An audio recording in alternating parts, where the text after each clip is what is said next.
और इसी पर बात करने के लिए हमारे साथ वरिष्ठ पत्रकार रामकृपाल जी जुड़े हुए हैं और साथ ही साथ उर्मिलेश भट्ट कामारेड्डी से हमारे साथ जुड़े हैं। सबसे पहले बात हम रामकृपाल जी आपसे ही जानना चाहेंगे कि प्रधानमंत्री को अभी आपने सुना, वो खुद मदिगा समुदाय को जल्द से जल्द न्याय दिलाने की बात कर रहे हैं, न्याय दिलाना चाहते हैं। कितनी बड़ी पहल मानते हैं आप इसको? देखिए, जब से मोदी जी 2014 में आए हैं, अगर आप देखेंगे तो उनका एक जो गांधी जी का सपना था, जो गांधी जी कहते थे अनटू दिस लास्ट, उस अंतिम व्यक्ति तक जो बिल्कुल हाशिए पर है, उसकी जिंदगी में कितना बदलाव आता है, विकास का पैमाना ये होता है। और मोदी जी आप देखिए हमेशा से ये कोशिश कर रहे हैं लगातार। जिस तरह से आप देखिए आज हमारी महामहिम राष्ट्रपति जी उसी तबके से आती हैं जिनको बहुत ज्यादा हाशिए पर जो तबका था, जहां भी उनको मौका मिल रहा है वो समाज के सबसे वंचित उस तबके को उठाने का प्रयास कर रहे हैं जो आज की मुख्य धारा से बिल्कुल अलग थलग पड़ा हुआ है।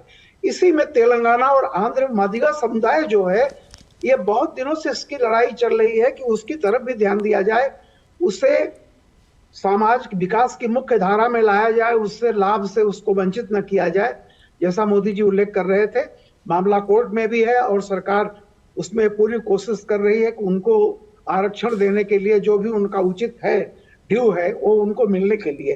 तो मैं ये कह रहा हूं कि ये ऐसा नहीं है कि सिर्फ तेलंगाना में ही, आप कहीं भी देखिए, जितने भी, चाहे वो गुजरात हो, महाराष्ट्र हो, कर्नाटक हो, आंध्रा हो, तेलंगाना हो, कोई भी जहां जहां इस तरह के लोग हैं। अभी कुछ दिन पहले वो आप देखिए बिरसा मुंडा जी के गए थे, उनकी जन्मशती पर वहां पे झारखंड में, तो हमेशा उनकी कोशिश रही है उसी तरह से अनटू दिस लास्ट, जो वंचित जो पिछड़ा है उसको मुख्य धारा में लाइए। और आज उन्होंने तेलंगाना में आज इस दौरान ये बात उठाई है, ये सवाल। अब सरकार कोई भी हो, किसी की भी हो, इस सवाल को अनदेखा नहीं कर पाएगी और मदिगा समाज को बिल्कुल इससे ताकत मिलेगी।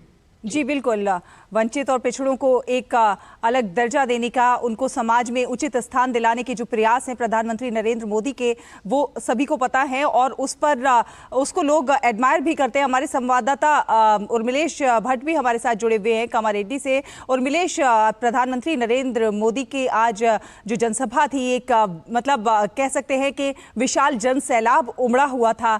किस तरह का असर होते देखते हैं आप जब प्रधानमंत्री नरेंद्र मोदी खुद पहुंचते हैं जनता के बीच में?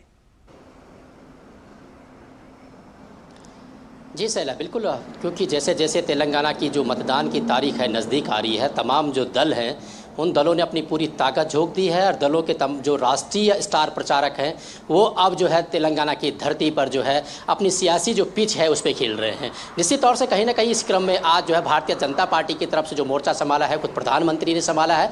प्रधानमंत्री की जो पहली जो रैली थी, जो जनसभा थी, वो कामारेड्डी जो आपने भी बताया दर्शकों को वहाँ पर थी, और दूसरी रैली भी यहाँ पर आज है। आज की जो रैली की अगर बात की जाए सहला, तो निश्चित तौर से उन्होंने कांग्रेस और केसीआर पर जो है आक्रमण किया है कि उन्होंने कहा है कि भारतीय जनता पार्टी जो कहती है वो करती है, लेकिन केसीआर जो किया है वो सिर्फ अपने परिवार के लिए किया है। और तमाम जो भ्रष्टाचार पिछले दो कार्यकाल करा है शैला, उसका उन्होंने जिक्र किया है केसीआर के। उन्होंने कहा है कि अब जो है टीसीआर से जो है अब बीसीआर हो गया है, अब बीआरसी हो गया है, जो टीआरसी था वो बीआरसी हो गया है, तेलुगु देशम पार्टी के बाद जो है वो जो है बीआरसी बन गया है। तो निश्चित तौर से कहीं ना कहीं अपने परिवार का ध्यान रखते हैं और इन्होंने जो है दलित, मजदूर, किसान, तमाम वर्गों को जो है अनदेखा किया है, सिर्फ अपने परिवार को ही देखा है। वहीं उन्होंने कांग्रेस पे भी जो है काफ़ी आक्रमण किया है और उस आक्रमण में कहा है सैला कि कांग्रेस ने कई वर्षों तक जो है इन तमाम जो हाशिए पर खड़े लोग थे उन लोगों का जो है अनदेखा किया है। ऐसे में कह सकते हैं कि जैसे जैसे मतदान की तारीख नज़दीक आ रही है वैसे वैसे जो है यहाँ पर सियासत गर्माती चली जा रही है। एक तरफ जहाँ आरोप और प्रत्यारोप लग रहे हैं, वहीं दूसरी तरफ जो है केसीआर की अगर बात की जाए तो उन पर जो है तमाम जो राजनीतिक दल हैं उन दलों का जो है आक्रमण, इस समय चुनावी जो आक्रमण होता है वो आक्रमण है शैला। क्योंकि भारतीय जनता पार्टी की तरफ से जो आरोप लगाया जा रहा है, वो धरनी जो यहाँ पर ऑनलाइन पोर्टल था जो जमीन का उसको बनाया गया था, उसमें बड़ा करप्शन की बात भारतीय जनता पार्टी ने की है। 2 बेडरूम की बात यहाँ पर जो है भारतीय जनता पार्टी ने उठाया कि सपने मात्र ही दिखाया है। ऐसे में कह सकते हैं कि प्रधानमंत्री की जो आज की रैली थी, उस रैली में तमाम जो पिछड़े वर्ग की बात उन्होंने की है, क्योंकि उनकी जो पिछली रैली थी उन्होंने उस समय ही कहा था कि भारतीय जनता पार्टी की सरकार अगर तेलंगाना में बनती है बिल्कुल, तो जैसे हमारी जैसे जो भारतीय जनता पार्टी है वो पिछड़े वर्ग को ही यहाँ पर मुख्यमंत्री बनाएगी। जैसे जैसे तेलंगाना में चुनाव प्रचार की तारीख जो है नजदीक आ रही है, वैसे ही प्रचार भी चरम पर पहुंच रहा है। आरोप प्रत्यारोप भी हैं, अपने अपने वादे भी हैं। देखना होगा कि ऊंट किस करवट बैठेगा। बहुत बहुत धन्यवाद हमारे साथ जुड़ने के लिए और ये अपडेट हमारे दर्शकों से साझा करने के लिए। और साथ ही हम धन्यवाद करना चाहेंगे वरिष्ठ पत्रकार रामकृपाल जी का भी। बहुत बहुत धन्यवाद हमारे साथ जुड़ने के लिए। तो तेलंगाना में चुनाव प्रचार अपने चरम पर पहुंच चुका है। प्रधानमंत्री नरेंद्र मोदी ने कामारेड्डी और माहेश्वरम में विशाल जनसभाओं को संबोधित किया। यूपीए और बीआरएस पर निशाना साधते हुए उन्होंने कहा कि नाम बदलने से वोट बैंक की राजनीति का इतिहास नहीं बदला जाता। पीएम के अलावा बीजेपी और कांग्रेस के दिग्गजों ने भी चुनाव प्रचार में अपनी ताकत झोंकी।